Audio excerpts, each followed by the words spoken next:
नमस्कार, मैं हूं रत्ना और आप देख रहे हैं सी न्यूज भारत। आयोग करते इस खबर की ओर। खबर गिरिडीह से है, जहां परिषदन भवन में भाजपा नेताओं द्वारा एक विस्तृत प्रेस वार्ता का आयोजन किया गया, जिसकी अध्यक्षता कोडरमा विधानसभा से भाजपा विधायक और पूर्व शिक्षा मंत्री नीरा यादव ने की। प्रेस वार्ता में उन्होंने नारी शक्ति वंदन अधिनियम और महिला आरक्षण से जुड़े मुद्दों पर विस्तार से जानकारी देते हुए कहा कि संसद में 33% महिला आरक्षण बिल को पारित करने के लिए आवश्यक समर्थन नहीं मिल पाया, जिसके कारण ये प्रस्ताव मंजूरी तक नहीं पहुंच सका। उन्होंने विपक्ष पर इस मुद्दे पर राजनीतिक रुख अपनाने का आरोप लगाते हुए कहा कि भाजपा महिला सशक्तिकरण के लिए लगातार प्रयासरत है और इसी दिशा में आगे भी आंदोलनात्मक कदम उठाए जाएंगे। इसी क्रम में उन्होंने घोषणा की कि 25 अप्रैल को रांची के मोरहाबादी मैदान में महिला आरक्षण बिल के समर्थन में 1 दिवसीय विशाल धरना प्रदर्शन आयोजित किया जाएगा। उन्होंने मीडिया के माध्यम से सभी महिलाओं से इस कार्यक्रम में भाग लेने की अपील भी की। प्रेस वार्ता में भाजपा जिलाध्यक्ष रंजीत राय, पूर्व जिलाध्यक्ष भरत यादव, प्रदेश उपाध्यक्ष महिला मोर्चा विनीता कुमारी, संगीता सेठ सहित कई वरिष्ठ नेता और महिला कार्यकर्ता मौजूद रहीं। इस दौरान नेताओं ने संगठनात्मक मजबूती और महिला सशक्तिकरण को लेकर पार्टी की प्रतिबद्धता को दोहराया और आगामी कार्यक्रम को सफल बनाने के लिए कार्यकर्ताओं को दिशा निर्देश भी दिए।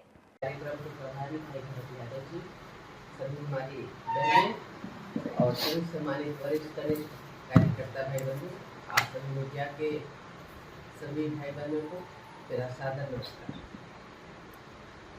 आज प्रेस वार्ता का मुख्य उद्देश्य है कि जो लोकसभा में स्पेशल 3 दिन के लिए महिला शक्ति वंदन अधिनियम जो लाया गया था, जो संशोधन विधेयक लाया गया था, सिर्फ उसे पास नहीं करा करके विपक्षियों ने जो जश्न मनाने का कार्य किया, उनके विरोध में आज हम यहाँ पर उपस्थित हैं। आपने देखा कि महिला आरक्षण जो लगातार कांग्रेस नीत जब सरकार थी तो 60 वर्षों से वो केवल महिलाओं को ठगने का काम किए, उन्होंने राजनीति करने का काम किया।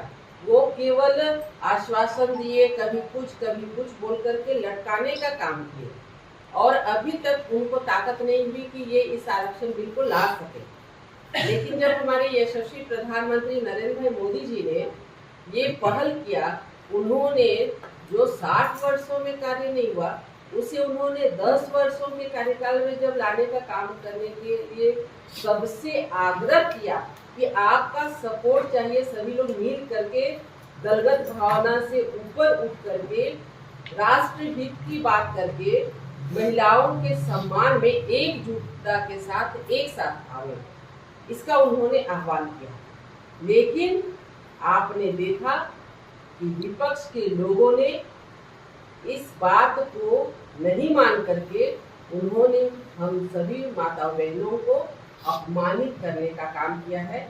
और हम आज आप के माध्यम से विपक्ष के सभी लोगों से ये आज हम स्पष्ट कह देना चाहते हैं कि जो करतूत आपने किया है, जो घृणित कार्य आपने किया है, सिर्फ एनडीए की बहनें नहीं बल्कि पूरे भारतवर्ष की कोई भी बहनें आपको माफ करने वाली नहीं है। क्योंकि ये केवल बीजेपी के लिए नहीं था, ये केवल हमारे एनडीए के लिए नहीं था, ये तो सभी बहनों को फायदा होता। और ये फायदा क्या, ये तो एक आप समझ लीजिए कि जो अधिकार है वो मिलने वाला था, लेकिन उसमें बार बार विपक्षियों के द्वारा, विशेषकर कांग्रेसियों के द्वारा आप देखते होंगे महिला सशक्तिकरण की बात की जाती है, बड़ी बड़ी बातें की जाती है, और जब निर्णय लेने की बात आती है तो उस समय वो अपना चेहरा उजागर कर देते हैं। उनकी संकीर्ण मानसिकता देखने को मिलती है, उनकी स्वार्थ राजनीति देखने को मिलती है, और उसी के लिए आज ये प्रेस कॉन्फ्रेंस किया गया। आज हम ये कहना चाहते हैं कि आप सबने जो संसद के अंदर में पक्ष विपक्ष को जो बोलने के लिए समय मिला था, उसमें आपने देखा कि नेता प्रतिपक्ष शहजादे राहुल गांधी जी ने 46 मिनट का अपना वक्तव्य दिया, और उस 46 मिनट के वक्तव्य में उन्होंने केवल बचपन की कहानी और जादूगर के बारे में बताने का काम किया। सभी बहनें आस लगा के देखती रही, उम्मीद लगा के देखती रही कि शायद कुछ तो बोलेंगे ये शहजादे, नेता प्रतिपक्ष हैं, लेकिन उन्होंने कहानी, कार्टून, डांस करना और पता नहीं इतने महत्वपूर्ण समय को, उन्हें ये भी नहीं लगा कि आज इतने महत्वपूर्ण सब्जेक्ट पे बात करनी है तो कुछ हम बात महिलाओं के सम्मान में करें। वो अपनी कहानियों को उजागर कर रहे, कहानियां बता रहे, बचपन की बातें बता रहे कि दादी ऐसे करती थी, फलाने ऐसे करती थी। शर्म आती है कहते हुए कि नेता प्रतिपक्ष 40 मिनट संसद का समय ले लिए, निकला क्या? जब वो निकले तो उनका एक वर्ड आप देखे होंगे, उन्होंने जो पोस्ट किया था, जश्न में डूबे हुए थे। ये उनका घमंड दिखाता है कि जो ग्रासरूट से नहीं आते हैं, जो विरासत में राजनीति में आते, उनको ये सब क्या पता कि महिला सम्मान क्या होता, और उसी का नतीजा है। लेकिन हम बहुत आभार देना चाहते हैं, ये विधेयक पास हुआ नहीं हुआ वो बात की बात, लेकिन हम दिल से आभार देना चाहते हैं यशस्वी प्रधानमंत्री नरेंद्र भाई मोदी जी को, जिन्होंने महिलाओं के लिए सिर्फ राजनीतिक नहीं बल्कि आर्थिक रूप से मजबूत करने के लिए, सामाजिक रूप से न्याय देने के लिए उन्होंने 10 वर्षों के कार्यकाल में एक से बढ़ के एक कदम उठाने का काम किया। 3 तलाक हटाना, 370 हटाना, ये सब कोई मामूली बात नहीं है। हमें लगता है कि माननीय प्रधानमंत्री जी के डिक्शनरी में असंभव चीजें नहीं है और उन्होंने करके दिखाया। और जब महिला आरक्षण की बात आई तो उन्होंने स्पष्ट कहा था कि हमें क्रेडिट नहीं चाहिए, आप सभी बस सहयोग दें। आपके लिए हमें विज्ञापन भी छपा करके धन्यवाद देना पड़े, सरकारी खर्चे से हम छपा करके देंगे आप लोगों को धन्यवाद, उन्होंने आग्रह किया। और हमें लगता है कि अगर जब राज्य हित की बात आए, राष्ट्र हित की बात आए, महिलाओं के सम्मान की बात आए, युवाओं की बात आए, कभी भी अगर विकास की बात आए, लोकतंत्र की सुंदरता है पक्ष विपक्ष आना चाहिए, लेकिन ये विपक्ष इस कार्य को नहीं किया और उन्होंने अपना चेहरा को उजागर करने का काम किया है।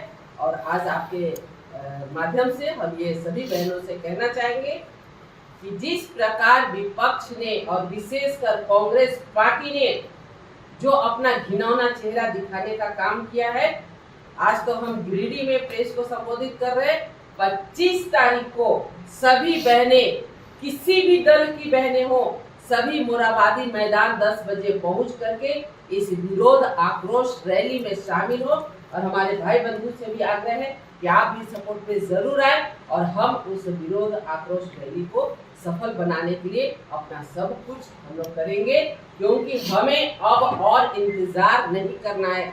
इनका चेहरा क्या नकाब उतर चुका है, अब उन्हें हमें हर हाल में माफ करने की जरूरत नहीं, विपक्षियों को उनको तमाचा मारना ही मारना। इन्हीं बात को लेकर आज आप लोगों के साथ नहीं हो सका, तो इसको लेकर के सचमुच में पूरे देश के महिलाओं में काफ़ी आक्रोश है। माननीय नरेंद्र मोदी जी का सोच था कि महिलाएं हमारी केवल मतदाता नहीं बल्कि निर्णयकर्ता बने, और आज अगर वो विधेयक पारित हुआ रहता तो नया परिसीमन होता, सीटों की संख्या बढ़ती और उसमें 33% महिलाओं को जो है सो आरक्षण मिलता, लोकसभा में भी और राज्यसभा में भी। और उसमें विशेष करके जो अपने SC ST समुदाय की महिलाएं थी और भी अन्य महिलाएं थी, सबको उसमें अवसर मिलता।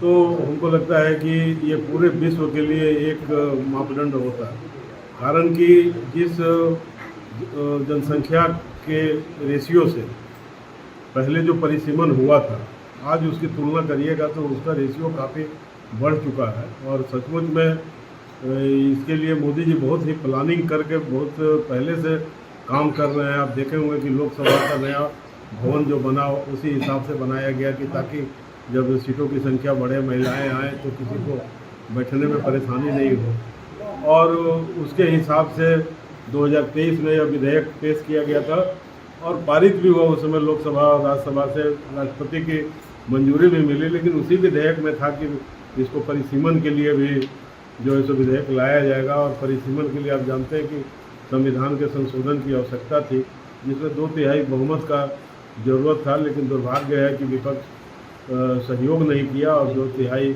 बहुमत प्राप्त नहीं हो सका। इसके कारण यह बिल गिर गया। और जैसा कि अभी मैडम ने बताई कि उससे भी बड़ा दुर्भाग्यपूर्ण है ताकि बिल गिरने के बाद जिस तरह से महिलाओं का उपहास विपक्ष के नेता राहुल गांधी और अन्य विपक्षियों के द्वारा किया गया, हमको लगता है कि यह बहुत ही दुर्भाग्यपूर्ण है। और इसी आक्रोश प्रदर्शन के लिए जो है सो अपना 25 तारीख को मोरहाबादी मैदान में पूरे झारखंड की महिलाएं से भारतीय जनता पार्टी आह्वान करती है कि यह केवल भारतीय जनता पार्टी का विरोध का कार्यक्रम नहीं है, बल्कि इस प्रदेश और देश के सम्मानित महिलाओं के लिए यह एक आक्रोश प्रदर्शन है। और आज वही आह्वान करने के लिए मैडम भी यहाँ पर उपस्थित हुई हैं और अपने कार्यकर्ताओं को भी हम लोग इसके लिए आह्वान कर रहे हैं कि यह संदेश ले करके एकदम नीचे तक जाएं और एक एक महिलाओं को बताएं और जो विपक्ष का चाल चेहरा चरित्र जो महिलाओं के संदर्भ में है उसके बारे में उससे अवगत कराएं और इस आक्रोश प्रदर्शन में भारी संख्या में भाग लें। वैसे माननीय मोदी जी ने कमिट किया है कि इसको हम पारित करके रहेंगे, तो खैर आने वाले समय में अब जरूर इस पर जो है सो मोदी जी कुछ न कुछ इसका रास्ता निकालेंगे।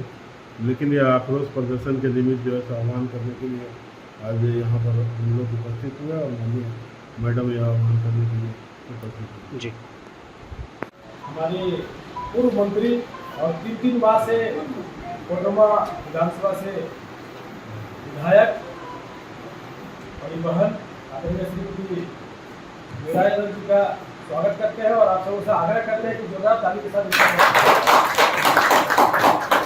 हमारे अभिभावक बड़े भाई बोकारो जिला के पूर्व जिला अध्यक्ष, प्रदेश कार्य समिति सदस्य और इस कार्यक्रम के निमित्त गिरिडीह जिला के प्रभारी बड़े भाई श्री भरत यादव जी का भी स्वागत। यहाँ पर उपस्थित गिरिडीह महानगर जिला के महामंत्री, जिला के उपाध्यक्ष, जिला के मंत्री, जिला के सभी पदाधिकारीगण, मंडल के अध्यक्षगण और माताएं, बहनें, महिला, नारी शक्ति, आप सबों का मेरा हार्दिक जोहार। साथियों, हम सब आज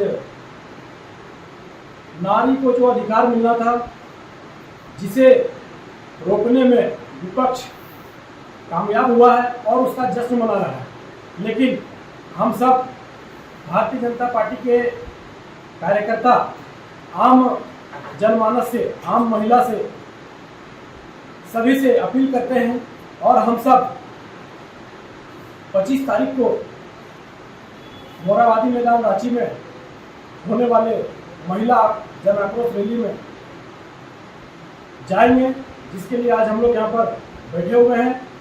विस्तृत रूप से हम सब तैयारी करेंगे और इसमें कोई दल का बंधन नहीं है, सभी लोग जा सकते हैं। हम सभी लोग आम लोगों के बीच में जाकर के अपील करेंगे कि ये कोई दल का अपमान नहीं हुआ, नारी शक्ति का अपमान हुआ है। जो महिला को सम्मान मिलना चाहिए था, अधिकार मिलना चाहिए था, उसका हनन हुआ है। तो यहाँ की नारी शक्ति, इस देश की नारी शक्ति कभी भी विपक्ष को माफ करने का काम नहीं करेगी। इसलिए हम लोग जोरदार विरोध प्रदर्शन रांची के मोरहाबादी मैदान में करेंगे, जिसके निमित्त तैयारी बैठक लेने के लिए आज हमारे बीच मुख्य अतिथि भी उपस्थित है और अपना बहुमूल्य समय निकालकर हमारे इस कार्यक्रम के निमित्त प्रभारी जी भी उपस्थित हैं। हम चाहेंगे कि हम सब जब यहाँ से जाएंगे तो हम सभी को यहाँ से मार्गदर्शन मिलेगा और हम सब अपने अपने मंडलों में, अपने अपने बूथों में, शक्ति केंद्रों में जा करके इस विरोध प्रदर्शन को सफल बनाने में लगेंगे। इन्हीं सब बातों को कहते हुए हम अपनी बातों को विराम देंगे। गिरिडीह से सीनू संवाददाता अमित कुमार की रिपोर्ट में फिलहाल इतना ही। देश और दुनिया की तमाम बड़ी खबरों के लिए देखते रहिए सी न्यूज़ भारत।